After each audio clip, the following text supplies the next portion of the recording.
ओम नमः शिवाय। जय माता रानी। दोस्तों, भाई दूज की आप सभी को हार्दिक शुभकामना। दोस्तों, भाई दूज का त्यौहार बहन और भाई के अटूट रिश्ते को समर्पित है। हिंदू पंचांग के अनुसार ये पर्व हर साल कार्तिक शुक्ल पक्ष की द्वितीय तिथि को मनाया जाता है। इस पर्व का भैया दूज, यम द्वितीया और भाई टीका के नाम से भी जाना जाता है। आज मैं आपको सुनाने जा रही हूँ भाई दूज की पौराणिक कथा। यूँ तो कई पौराणिक कथाएं प्रचलित हैं दोस्तों, लेकिन मैं आज आपको उन्हीं में से कुछ विशेष पौराणिक कथाओं का श्रवण कराऊंगी। तो आइए सुनते हैं। सूर्य की पत्नी संध्या के दो संतानें थीं, पुत्र यमराज और पुत्री यमुना। पुत्री यमुना अपने भाई यमराज से बड़ा स्नेह करती थी।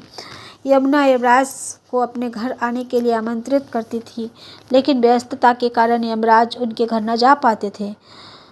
एक बार कार्तिक शुक्ल द्वितीया को यमराज अपनी बहन यमुना के घर अचानक से जा पहुंचे। बहन के घर जाते समय यमराज ने नर्क में निवास करने वाले सभी जीवों को मुक्त कर दिया। बहन यमुना ने अपने भाई को दिल से सत्कार किया और तरह तरह के व्यंजन बनाकर उनको भोजन कराया और उनके माथे पर तिलक लगाया। जब यमराज जी वहाँ से चलने लगे, तब उन्होंने अपनी बहन से कहा कि बहन, आज कुछ मनोवांछित वर मांगो।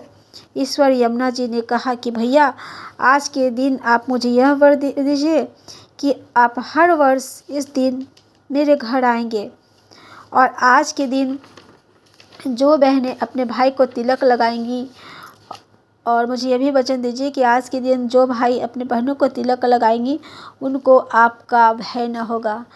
यमुना के वचन को सुनकर यमराज जी अति प्रसन्न हुए और उन्होंने आशीष प्रदान किया। इस दिन से भाई दूज पर्व की शुरुआत हुई। कहा जाता है दोस्तों कि इस दिन यमुना नदी में भाई और बहन जाकर स्नान करते हैं तो उनको किसी प्रकार का कोई कष्ट नहीं होता है जीवन में, और उन्हें काफ़ी पुण्य की प्राप्ति होती है। इसलिए यमुना नदी में स्नान का आज के दिन, भैया दूज के दिन स्नान का बड़ा महत्व है दोस्तों। वहीं एक और पौराणिक कथा के अनुसार भाई दूज के दिन भगवान श्री कृष्ण नरकासुर राक्षस का वध कर द्वारका लौटे थे। इस दिन भगवान श्री कृष्ण की बहन सुभद्रा जी ने फल फूल मिठाई और अनेक दिए जलाकर उनका स्वागत किया था। तभी से कहा जाता है दोस्तों कि सुभद्रा जी ने भगवान श्री कृष्ण के मस्तक पर तिलक लगाया था और उनकी दीर्घायु की कामना की थी। तभी से यह पर्व जो है और ये परंपरा चली आ रही है। वहीं एक और विशेष महत्व रखता है ये कहानी, जो कि गोधन कूटने के समय बहनें जो हैं अपने भाई की लंबी आयु के लिए वो ये कहानी सुनाती हैं। आज मैं आपको उनका भी श्रवण कराऊंगी दोस्तों। ये कहानी काफ़ी प्रचलित है। किसी गांव में दो भाई बहन रहते थे, एक भाई और एक बहन। दोनों में आपस में बड़ा ही प्रेम था। भाई ने अपनी बहन का विवाह कर दिया और खुद का भी विवाह जो है भाई का जो है हो गया था। तो सभी अपने घर में अच्छे से रह रहे थे, सुखी से रह रहे थे, सुखी जीवन चल रहा था। फिर कुछ समय के बाद जो उसकी भाभी थी, भाई की पत्नी, उसको एक सर्प से, एक नाग से, जो कि इच्छाधारी नाग था, उससे प्रेम हो गया। प्रेम होने के बाद उसकी पत्नी ने, भाई की जो पत्नी थी, उसने कहा उस सर्प को कि देखो, तुम जाकर मेरे पति को डस लो। तो इस पे नाग ने कहा कि नहीं, मैं ऐसा नहीं कर सकता हूँ, मैं कैसे डसूँगा, लोग सब जान जाएंगे। इस पर पत्नी ने कहा कि नहीं, कोई नहीं जानेगा, क्योंकि तुम एक इच्छाधारी नाग हो और तुम मेरे पति का रूप धरकर मेरे साथ रहना, किसी को कुछ पता नहीं चलेगा। इस पर सांप, बड़ा नाग जो था, वो बड़ा खुश हुआ और उसने बोला कि ठीक है, आज मैं तुम्हारे पति को डस लूँगा। और ऐसा कहकर उसने अगली सुबह पति के जूते में जाकर घुस कर बैठ गया। जब पति जूता पहनने लगा तो उसने देखा कि अरे, ये तो सांप है मेरे जूते में। उसने जूता को झाड़ कर पहना। इसलिए कहा जाता है दोस्तों कि आप कभी भी जूते पहने तो उसको झाड़ कर पहने, ये नहीं कि अचानक से उसमें पैर डाल दिया और पहन लिया। तो उसने जूते को झाड़ कर पहना, जो कि उसकी बहन ने ही उसे ये सिखाया था कि भैया, जब भी जूता पहना करो तो झाड़ कर पहना करो। तो जैसे ही उसने देखा तो उससे सांप निकला, तो उसने उसके तलवार निकाल कर टुकड़े टुकड़े कर दिए और खेत पर चला गया। जब वो खेत पर से आया तो उसने बोला अपनी पत्नी को कि अरे सुनती हो, आज तो मैं बाल बाल बच गया। तो उसकी पत्नी ने कहा कि क्यों, क्या हुआ? तो बोला कि जानती हो, आज मेरे जूते में ना एक सांप घुस कर बैठ गया था, और वो तो अच्छा हो मेरी बहन ने मुझे बताया था। तो मैंने जूते को झाड़ कर देखा कि इसमें सांप है, तो मैंने उसके टुकड़े टुकड़े कर दिए और वहीं खेत पर छोड़ दिया। इस पर पत्नी बड़ा चीखने चिल्लाने लगी। उसने कहा कि अरे, ये तुम ऐसा कैसे कर सकते हो? ठीक है, ऐसा तुमने किया है तो आज तुमको मेरी एक पहेली बुझनी होगी। अगर तुमने इस पहेली का मतलब मुझे बता दिया तब तो मैं तुम्हें जीवित छोड़ दूंगी, वरना मैं तुम्हें मार डालूंगी। पति ने कहा कि अरे, इसमें पहेली बुझाने की कौन सी बात हो गई? लेकिन पति जिद पर अड़ गई, पत्नी जो थी वो जिद पर अड़ गई। तो पति ने बोला कि ठीक है, अगर तुम्हारी यही मर्जी है तो ठीक है। तो बोले कि ठीक है, चलो तुम बूझो इस पहेली को। तो पति ने कहा कि अच्छा बोलो।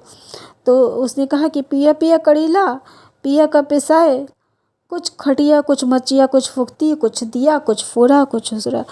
तो उसने बोले कि अरे, ये तो मुझे कुछ समझ में नहीं आ रहा कि तुम क्या बोल रही हो, कौन सा पहेली बोल रही हो। अच्छा ठीक है, मुझे एक दिन का समय दो, कल गोधन है, मैं जब गोधन खाकर अपनी बहन के घर से आ जाऊँगा, अगर मैं कल तक तुम्हें नहीं बता सका तो तुम मुझे मार देना। तो बोले कि ठीक है, मैं तुम्हें आज एक दिन का समय देती हूँ, तुम जाओ। अगली सुबह भाई जो था अपने बहन के घर चला गया गोधन खाने के लिए। तो जैसे ही वो गया तो बहन जो थी वो आयु जोड़ रही थी, लेकिन उसकी पता नहीं उसको क्यों अंदर से कुछ बेचैनी सा महसूस हो रहा था, तो वो ठीक से नहीं हो पा रहा था। तो उसने अपनी बहन को आवाज़ दिया, लेकिन बहन आयु जोड़ रही थी इसलिए उसने कुछ उत्तर नहीं दिया। तो उसको भाई को लगा कि अरे, लगता है कि मेरा आना मेरी बहन को अच्छा नहीं लगा, चलता हूँ मैं। लेकिन जल्दी से बहन फिर आयु जोड़कर आवाज़ दी भाई को अपने कि भैया आइए, जो ऐसा है कि मैं गोधन कूट रही थी और इस तरह से आप उस वक्त आ गए थे, तो उस वक्त बोलना मना रहता है इसलिए मैंने नहीं बोला। फिर बहन को अपना अच्छे से प्रेम से अंदर लेकर आई, और भाई दूज के दिन दोस्तों भाई को टीका लगाया जाता है। तो उसने परंपरा के अनुसार भाई को टीका लगाया, गोधन खिलाया, और फिर बोली कि भैया बैठिए, मैं आपके लिए कुछ खाना लेकर आती हूँ। तो भाई बड़ा उदास था, बहन को रहा ना गया, तो पूछ बैठी कि ऐसी क्या बात है भैया, आप इतने परेशान और इतने दुखी क्यों लग रहे हैं, क्या ऐसा बात है? तो इस पर भाई ने बोला कि बहन, जो आज भर का ही दिन है मेरे पास, पता नहीं कल मैं तुमसे हम मिल पाऊँगा कि नहीं मिल पाऊँगा। आज के बाद जो ऐसा सा बात है, मेरी पत्नी ने इस तरह का बुझावल मुझे बुझाया और कहा है कि अगर तुमने मुझे इसका अर्थ नहीं समझाया तो मैं तुम्हें मार दूँगी। तो फिर भाई ने कहा कि वो बहन ने पूछा भाई से कि ऐसी कौन सी बुझावल है जो तो फिर से भाई ने वही पहेली अपनी बहन को बताया। बहन ने कहा कि आप चिंता मत कीजिए, मैं कल आपके साथ चलूँगी और सब कुछ ठीक कर दूँगी। और भाई बहन जो है अगली सुबह होने से पहले ही, सूर्योदय होने से पहले ही भाई बहन दोनों जो है चल पड़े। रास्ते में भाई ने कहा कि बहन मैं थोड़ा सा विश्राम कर लेता हूँ, काफ़ी थक चुका हूँ। तो बहन ने कहा कि ठीक है। भाई थोड़ा सा विश्राम करने लगा और बहन काफ़ी चिंतित थी। तभी जो कुछ लोग घर के अपने सूप और झाड़ू वगैरह को, बाल्टी वगैरह को जो इधर उधर फेंक देते हैं, तो वो लोग जो है आपस में बातें कर रहे थे, और पक्षी जो है पक्षी भी आपस में बातें कर रहे थे। और भाई तो हल्का सो गया, लेकिन बहन सो नहीं पाई। तो बहन ने कहा कि अरे, सूप और झाड़ू जो थे वो आपस में बात कर रहे थे, दौड़ी सब जो थी, कि देखो मेरा मालिक कितना अच्छा है, जो कि मुझे संभाल कर रखता है। और देखो, एक ने कहा कि अरे देखो मेरा मालिक ऐसा है, वो मुझे इस तरह से पैर लगाता है, मुझे फेंकता है। तो इस तरह से दोनों बात कर रहे थे, तभी पक्षियों ने भी बात करनी शुरू कर दी।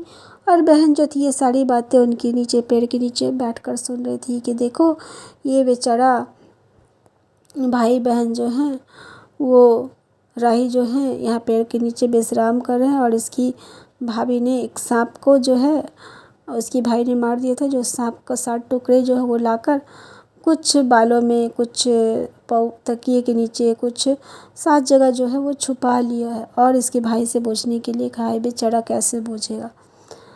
तो अगर नहीं ये बूझ पाया पहले तो कल ये मारा जाएगा। और बहन जो थी वो सारी बातें सुन रही थी। तो जैसे ही सुबह हुई, बहन ने कहा कि भैया भैया चलिए, सुबह हो गई है, घर चलने का समय हो गया, चलिए। दोनों भाई बहन चल पड़े।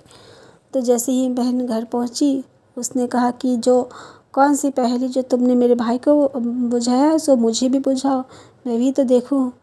तो फिर वही पहेली जो है उसकी भाभी ने उसकी बहन को सुनाया। जैसे जैसे उसकी बहन को उसने पहेली सुनाई, वैसे उसकी बहन ने कुछ खटिए के नीचे से, कुछ पौवे के नीचे से, कुछ उसके जूड़े से, ऐसे करके 7 जगह से कुछ उसके खींचते चली गई और वो सांप के जो टुकड़े थे वो निकलते चले गए। तो बहन ने कहा कि लो, अब तो मैंने तुम्हारे पहले बूझ ली, अब तो मेरे भाई ने बूझ ली है जो, अब चलो, अब तुम्हारे मरने का समय आ गया है। तुम मेरे भाई को क्या मारोगी? जब तक उसका बहन अभी जीवित है तुम उसके भाई को क्या बिगाड़ सकती हो? और उसने कहा कि भाई, जो ये तो बहुत ही दगाबाज और धोखेबाज है, ऐसी औरत को छोड़ना नहीं चाहिए और इसे मार ही डालो। तो इस तरह से उसका अंत हो गया। तो और फिर भाई बहन दोनों फिर वापस चले आए और अपने घर में सुखी से और खुशी से रहने लगे। दोस्तों, जिस तरह से कि इस कहानी से एक सीख भी मिलती है कि कभी भी जो वफ़ा की जो राह होती है वो हमेशा कायम रखनी चाहिए, बेवफ़ाई नहीं करनी चाहिए। और जिस तरह से बहन ने अपने भाई की रक्षा की, इसी कामना के साथ सभी बहनें अपने भाइयों की रक्षा करें, उनकी मंगल कामना करें। इसी कामना के साथ मैं फिर से आप लोगों को एक बार भाई दूज की हार्दिक बधाई देती हूँ। दोस्तों, ओम श्री गणेशाय नमः, जय माता रानी। दोस्तों, यदि वीडियो अच्छा लगा हो तो प्लीज़ एक लाइक ज़रूर कीजिए। हमें आपके लाइक का और सब्सक्राइब का इंतज़ार रहता है। धन्यवाद दोस्तों।